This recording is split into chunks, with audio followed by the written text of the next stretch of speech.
തിരുവനന്തപുരം നെടുമങ്ങാട് ജില്ലാ ആശുപത്രിയിൽ വീണ്ടും ചികിത്സാ പിഴവെന്ന് പരാതി.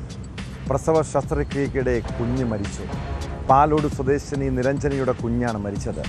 ശസ്ത്രക്രിയ നടത്തിയത് ഡോക്ടർ ബിന്ദു സുന്ദരൻ്റെ നേതൃത്വത്തിലായിരുന്നു. ശസ്ത്രക്രിയ പിഴവിൽ മുൻപും ആരോപണ വിധേയാണ് ഡോക്ടർ.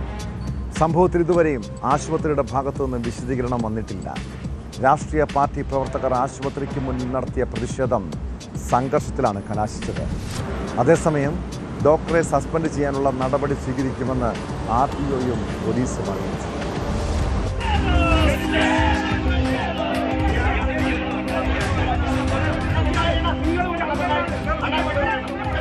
പാലോട് സ്വദേശിനി നിരഞ്ജനയുടെയും ബിനിലിന്റെയും കുഞ്ഞാണ് മരിച്ചത്. തിങ്കളാഴ്ചയാണ് നിരഞ്ജന ആശുപത്രിയിൽ അഡ്മിറ്റായത്. പുലർച്ചെ പരിശോധനയ്ക്കായി ലേബർ റൂമിലേക്ക് കൊണ്ടുപോയി. ഉച്ചയ്ക്ക് ശേഷം 2 മണിയോടെ സിസേറിയൻ നടത്തി കുഞ്ഞിനെ പുറത്തെടുത്തു. പിന്നാലെ കുഞ്ഞ് മരിക്കുകയായിരുന്നു. കുഞ്ഞിന്റെ മരണകാരണം ചികിത്സാ പിഴവാണെന്നാണ് കുടുംബത്തിന്റെ ആരോപണം. വേദന ഇല്ലാതിരുന്നപ്പോഴാണ് നിരഞ്ജനയെ പുലർച്ചെ ലേബർ റൂമിലേക്ക് കൊണ്ടുപോയത്. മണിക്കൂറുകൾ അവിടെ കിടത്തിയ ശേഷമാണ് ശസ്ത്രക്രിയ നടത്തിയതെന്നും ആരോപണമുണ്ട്. മുമ്പ് ആരോപണ വിധേയയായ ഡോക്ടർ ബിന്ദു സുന്ദറിന്റെ നേതൃത്വത്തിലായിരുന്നു സിസേറിയൻ. സംഭവത്തിൽ വിവിധ രാഷ്ട്രീയ സംഘടനകൾ ശക്തമായ പ്രതിഷേധമാണ് ഉയർത്തിയത്.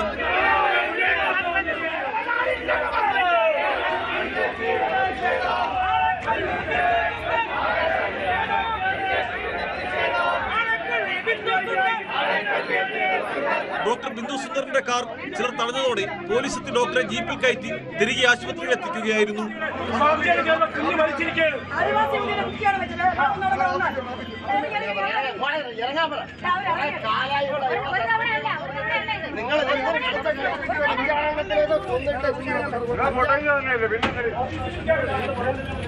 പ്രതിഷേധക്കാർ ആശുപത്രിയിലെ അത്യാഹിത വിഭാഗത്തിലേക്കും തള്ളിക്കയറി. പോലീസ് ഇവരെ ബലം പ്രയോഗിച്ച് തടഞ്ഞത് സംഘർഷാവസ്ഥയുണ്ടാക്കി.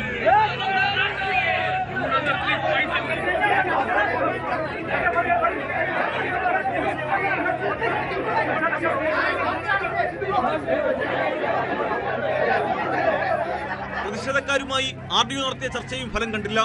സംഭവത്തിൽ സർക്കാരിന് റിപ്പോർട്ട് നൽകുമെന്ന് RDO പറഞ്ഞു. ഡെലിവറിക്കിടയിൽ കുട്ടി മരിച്ചതായിട്ടാണ് അറിഞ്ഞത്. ഞാൻ സൂപ്രണ്ടുമായിട്ട് സംസാരിച്ചു.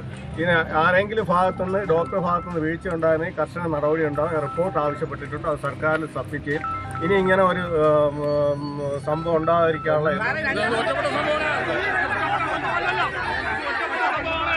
നേരത്തെ വിതുര സ്വദേശിയായ ഹസ്ന ഫാത്തിമയുടെ പ്രസവ ശസ്ത്രക്രിയക്കിടെ ഉണ്ടായ ചികിത്സാ പിഴവിലും ആരോപണ വിധേയയാണ് ബിന്ദു സുന്ദർ.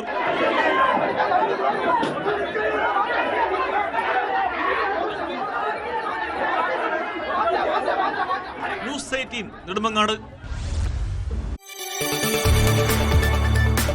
കൂടുതൽ വാർത്തകൾക്ക് news 18 Keralam YouTube channel subscribe ചെയ്യുക.